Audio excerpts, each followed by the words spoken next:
Ego खूप चुकीचा असतो असं सांगितलं जातं, पण एक असा माणूस आहे ज्याने इगो हर्ट झाला म्हणून एक सर्वात सक्सेसफुल बिझनेस उभा केला. गोष्ट आहे एका माणसाची, त्याचा एक साधा ट्रॅक्टरचा बिझनेस होता. त्या माणसाने एक फरारीची गाडी घेतली, पण त्याला गाडी मधल्या काही गोष्टी आवडल्या नाही आणि काही चुका दिसल्या. तर त्याने फरारी मध्ये जाऊन या गोष्टी सांगितल्या. पण एन्जो फरारी म्हणजे फरारीच्या ओनरने त्या मालकाला तोंडावर सांगितलं, तुम्ही हा ट्रॅक्टरच बनवा, आम्हाला गाड्या कशा बनवायच्या हे नका शिकवू. आणि ही गोष्ट त्याला हर्ट झाली, त्याच्या इगोवर आली. त्याने फरारी मधल्या चुका सुधारून स्वतःचे काही मॉडिफिकेशन केले आणि चक्क स्वतःची स्पोर्ट्स कार बनवली.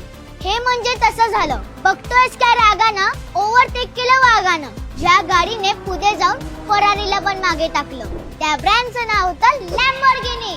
ज्यावेळी फरारीवाल्याने त्यांचा अपमान केला त्यावेळी त्यांनी फरारीवाल्याला शिव्या दिल्या असत्या, पण त्यांनी असं केलं का? तर नाही, त्यांनी त्यांच्या ऍक्शन शोधून जग हादरून टाकलं. म्हणून तुमच्या इगोवरती कोणती गोष्ट येत असेल ना, तर त्यांना आपल्या सक्सेस मधून अशा गोष्टी करून दाखवा की पुढच्या आपल्याबद्दल चुकीचं बोलण्याआधी ते 1000 वेळा विचार करतील.